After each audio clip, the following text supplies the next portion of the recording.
खुलुमबाय स्टुडिअ दं आङो राकेश रामसियार बे समाव मोनसे बिग पलिटिकल आपडेट नोंथांमोननि गेजेराव बे समाव होनो नागिरदों खाम्फा बरगयारी जाय बीपीएफ राजखान्थि हान्जानि सासे गोख्रों दैदेनगिरि बीपीएफ राजखान्थि हान्जानि भाइस प्रेसिडेन्ट आरो मोनसे समनि बीटीसीनि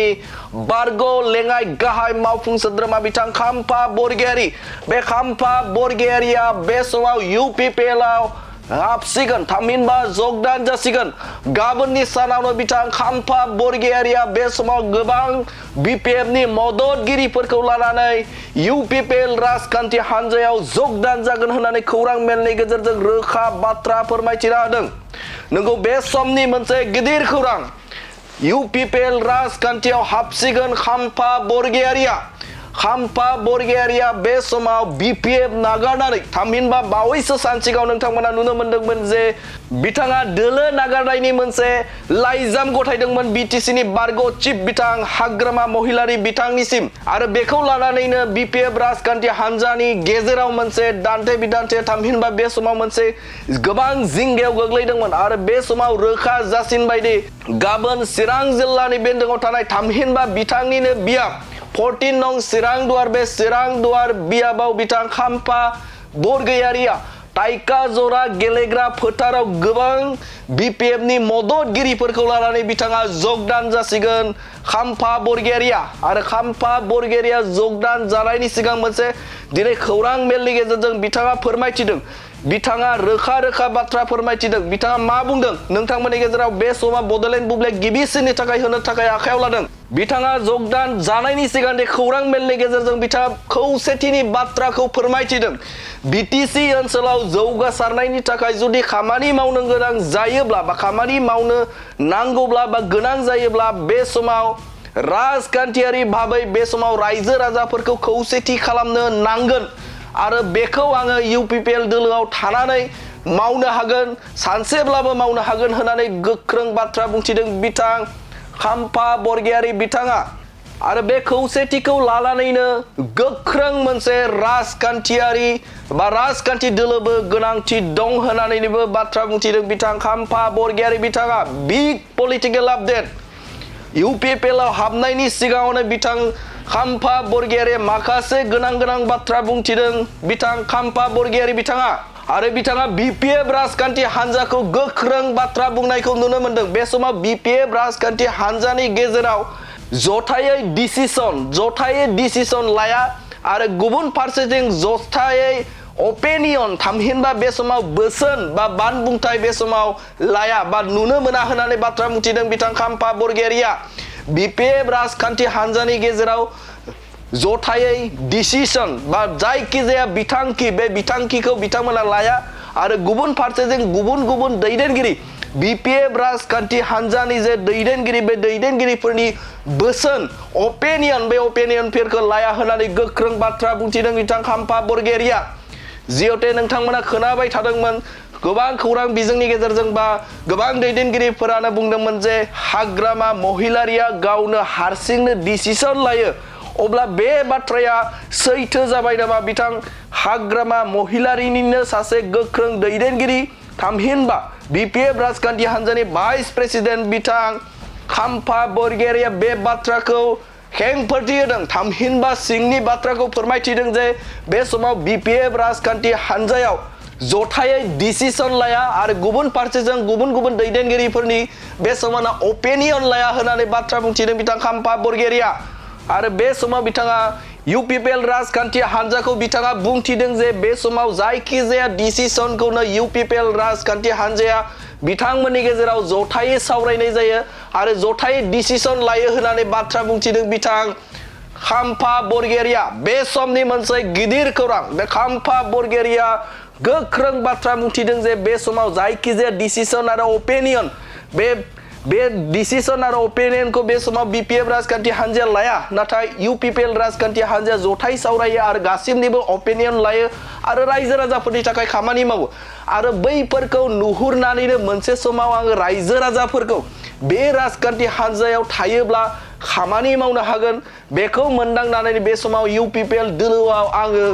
जगदान जानो थाखाय ओंखारदों होननानै गोख्रों बाथ्रा बुंथिदों बिथां खाम्फा बरगयारी बिथाङा दानिया फैदो बिथाङा आरोबाव मा बाथ्रा बुंनो नोंथांमोननि गेजेराव होनि बे बाथ्राखौ खोनानो मोनदों दिनै नोंथाङा खौरांगिरि लोगोफोरजों मा बुङो आं बे फुं समाव बयबो बिटिसिनि रायजो राजाफोरनो आंनि खुलुमनाय जासिग्रोबाय गोलाव सम गोबां परिस्थितिजों सन्मुखीन जानानै आङो जोंनि बिटिसिनि गोरों गोरा साफ्रोमबो व्यक्तिजों रायज्लायनानै फाइनाल सिद्धान्तआव फैबाय जे गाबोन 8 तारिख फेब्रुवारि खालि साननि 1 बाजियाव आंनिनो समस्ति चिरां दुवार समस्तिनि सिङाव थानाय थाइखा जरानि गेलेग्रा फोथाराव आङो UPPL दलाव जगदान जासिगोन साफ्रोमबो मावथि रायजो राजाफोर जाय बिथांमोनहा आंजों थाफानानै UPPLनि सोद्रोमा जानानै राजनिति खालामनाय आरो हारि सिबिनाय समाज सिबिनाय खामानियाव लोगो लाफादेरनो लुबैयो बेबायदि इच्छुक व्यक्तिफोरखौ आङो खावलायहरो फै गाबोन साननि 1 रिंगायाव जों जयैनो दोलै नोगोरै UPPLआव जगदान खालामनि दा रायजोफ्रा आंखौ सोंदों जे मानो BPF गारनानै UPPLआव जगदान खालामनो नागिरदों बे खारना गोबां खारननि गेजेराव आं मोनसे खारना बेनो जे जोङो बयबो बिटिसिआव थि समावहाय मोननै राजनैतिक दल BPF आरो UPPL दाफुंनानै बिटिसिआव इलेक्सन गेलेबोदों बा राजनिति खालामदों बे समनिफ्रायनो जोंनि हारियाव जोंनि समाजाव गोबां धरनि दाङाबाजि नांलायनाय खमलायनाय एना एनि जाबोनायखौ जों बयबो मिथिगौ दा ओरैबायदि परिस्थितिया जे मोनसे गामियाव BPF UPPL लानानै हाबा हुखानिफ्राय सावरि बादालिनिफ्राय गावजों गाव सहानुभूति होलायलायै थांलायलायै फैलायलायै बेबायदि परिस्थितिसिम सफैदों दा बेफोरखौ सुस्रांनो थाखाय बिभिन्न समावहाय जोंनि दैदेनगिरिफ्रा ज' खालामनायनि बे मोननै दलखौ ज' खालामनायनि सेस्ताबो खालामबोबाय थादोंमोन दा ज' खालामनायनि बेलायाव आं बेखौनो अनुभब खालामदों आङो जिहेतु हाराजेम मुगुजे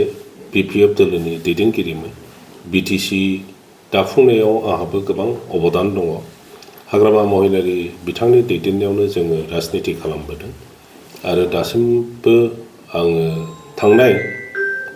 खैदिन आगोव आं जि रिजिगनेसन लेटार होबाय बे समसिमबो आङो BPF दाबो आङो गुबुन दोलोनि नंथ'आ दिनैनि दिनाव खारन गाबोनसो आङो जगदान खालामगोन बे समसिम आङो BPFनि सासे दैदेनगिरि हिसाबै समग्र बिटिसिनि राजनितिखौ आङो पर्यालोचना खालामदों आरो बेनि गेजेराव आङो अनुभब खालामदों जे दिनै नङा गाबोन नङा बा बबेबा मोनसे समावहाय जोङो ज' जाथारनांगोन आरो ज' जायागौ माने जोंनि हारिनि जि थामोनथा हारि दाफुंनायनि जोंनि जि सिन्ताधारा बेयो आधुरा जागोन जोंनि जि समस्याफोर बे समस्याफोरखौ समाधान खालामनायनि राजनैतिक दलफ्रा बिभिन्न कार्यसुचि लानानै खामानि मावो बिभिन्न प्लेन पलिसि आइडिया बेफोरनि खोथा शेयार खालामलायो नाथाय मोननै मोनथाम दल थानायलाय मोनसे दलनि सिन्ताधाराया दस्रा आरो बबेबा मोनसे दलनि सिन्ताधाराया दस्रा जानानै जोंनि गेजेराव आरो गावसा गावसै जानानै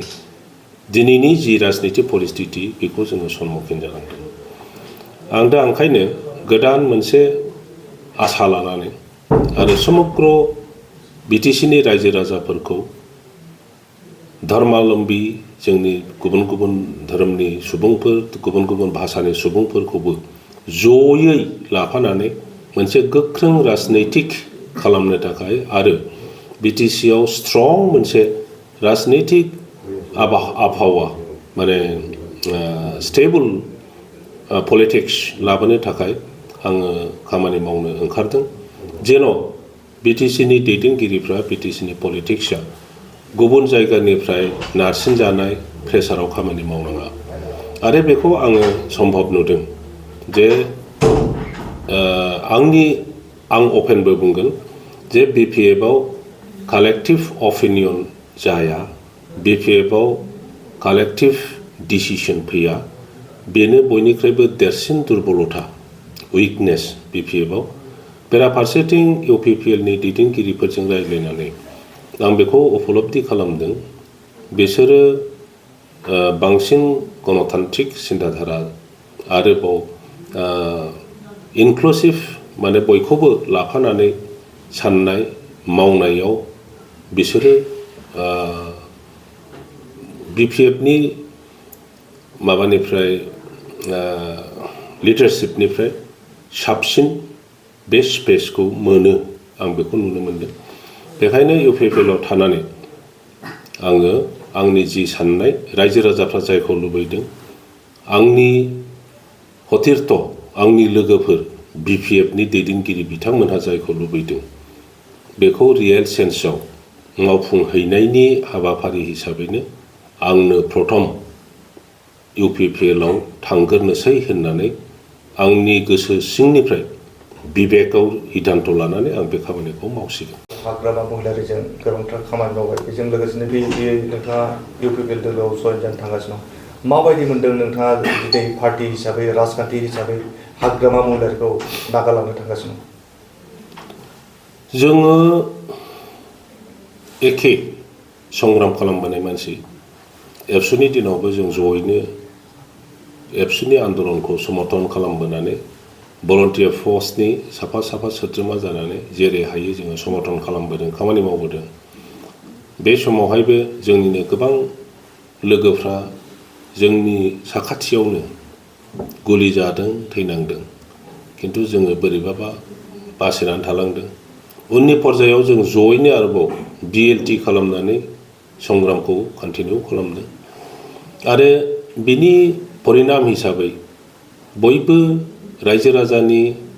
समर्थनाव आरो प्रेसाराव भारत सरकार आसाम सरकारा सावरायनायखौ सुरु खालामनांदों। 4 बोसोर सावरायनायनि उनाव ग्रहण जग्य मोनसे पलिटिकेल एरेन्जमेन्ट दानि BTC-खौ दाफुंनाय जादों आरो बे दाफुंनायनि उनावहाय बेखौ सालायनो थाखाय मोनसे राजनैतिक प्रक्रिया नांगौ जानायलाय जोंनो जयै सावरायलायनानै BPF दोलोखौ दाफुंदों आरो बेजों लोगोसे जोंनि गेजेरावहाय दैदेनगिरिफोरनि गेजेराव मनमालिन्य जालायनानै आरोबाव BPF-ल' सृष्टि जायाखिसै, बेवहाय आरोबाव मोनसे राजनैतिक दल double P Bodoland people's progressive front होननायबो दाफुंजादों आरो बे समनिफ्रायनो जोंनि गेजेराव गावसा गावसिया जाबोदों। नाथाय सम बे मोननै दोलोखौ ज' खालामनो थाखाय सेस्था खालामबाय थानाय जादों, दिनैसिम सफल जायाखै। दा बेखाय जोंबो दासिमबो सेस्था खालामबाय थादों। आंनि नुनायाव बेखौ जुदि ज' जानायखौ जिहेतु बयबो लुबैयो, ज' जानायनि उल्था रावबो थाङा। नाथाय आंनि अबजारभेसनाव आंनि नुनायाव माखासे मानसिफ्रा गावनि स्वार्थनि थाखाय ज' जानायखौ लुबैयोबो जोङो नुनो मोनदों। दा बेनि बेलायाव आङो UPPL-नि दैदेनगिरि बिथांमोनखौ बांसिन खुला गोसोनि ज' जानायखौ बिथांमोना लुबैयो, आं बेखौ नुनो मोनदों। दा बेफोर आंनि थाखाय BPF दोलो नागारनानै UPPL दोलोआव जगदान होनाय खामानिया गोरलै खामानि नङामोन। आं बिराद खस्थ' मोनदों, किन्तु मोनसे ग्रेटार इन्ट्रेस्टनि थाखाय BTC-बासि आरो BTC-नि भबिष्यतनि थाखाय आङो सासे दैदेनगिरि जानानै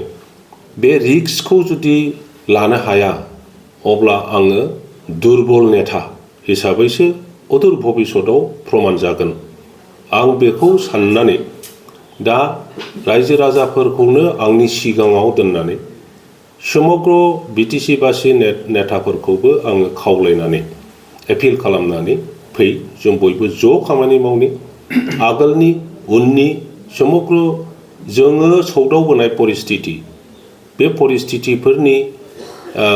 जाबोबाय थानाय जि जोंनि मोन्दांथि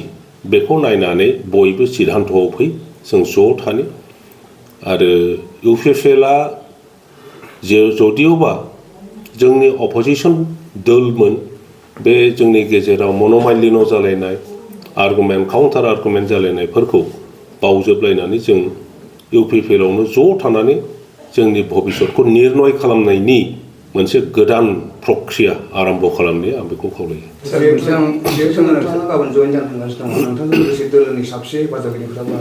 आं गुबुन जायगानि रावखौबो आं लेंहराखै आङो आंनि जि समस्ति बे समस्तियाव 11टा प्राइमारि कमिटि दङ बे 11टा प्राइमारिनि गेजेरावहाय पारापक्ष जेसेबां हायो बांसिन प्राइमारिनि प्रेसिडेन्ट सेक्रेटारि आरो एग्जिकिउटिभ्सफोरखौ लानानैनो आं जगदान खालामनो नागिरदों आरो बेवहाय दहायसिम जि खबर फैदों जोंनि बिपिएफनिफ्राय जि दैदेनगिरिफोर दङ प्राइमारिनि बे गासै 400 जनसो ज' जागोन। सोर नोंसिनि जितु बर'नि दैदेनगिरिनि दैदेननायाव जितु बिटिसि जाबाय आरो सोरा 15 बोसोर मोनसे बिपिएफ दोलोजों लोगो नांनानै प्रत्येक समय प्रत्येक दिनानो जोंनि थाखाय गोदान मोनफ्रोमबो मोमेन्टआव मोनफ्रोमबो सानाव जोङो गोदान मोनसे परिस्थिति सम्मुखीन जायो आरो बे परिस्थितिखौ लानानैनो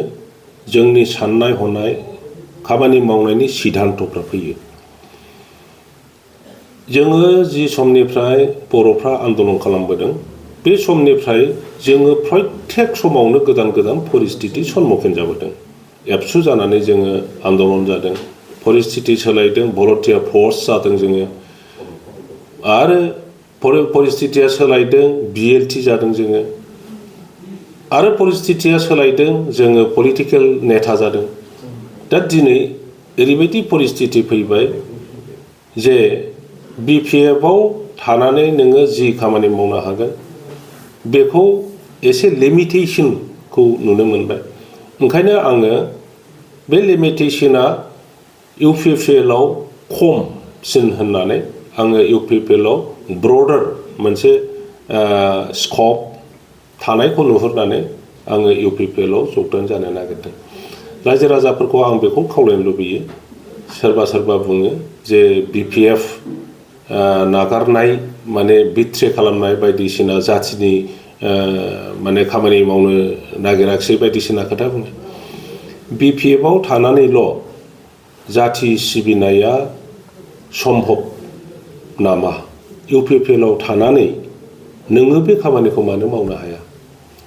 बिपिएफआव थाब्लाल' बियो जाथि सिबिग्रा जागोन नामा? इउपिपिएलआव होमब्ला जोंनि बांसिन बर'फ्रा दासिमबो इउपिपिएलआवनो दङ संख्या हिसाबै, अब्ला बिथांमोनहा जोलैनि हांगार नामा? ओंखायनो आङो बयखौबो खावलायनोसो लुबैदों फै जोङो बयबो ज' थानानैनो जोंनि हारिनि खौसेथिनि खामानिखौ जों मावनो, हारिनि थामोनथाखौ लाखिनायनि साबसिननिफ्राय साबसिन माने हाबाफारि लानानै खामानि मावनो आरो जयै थानानैनो जोंनि हारिनिल' नङा टटेल बिटिसि बासिनि भबिष्यतखौ निर्णय खालामनो।